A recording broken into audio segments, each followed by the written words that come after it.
শেষ ভাই, আজকে মাফ করে দিলাম।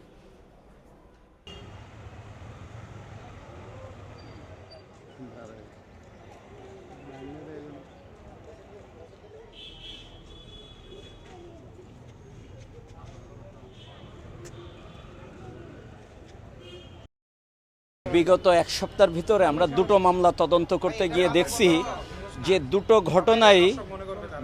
ঘটনায় ড্রাইভার জড়িত।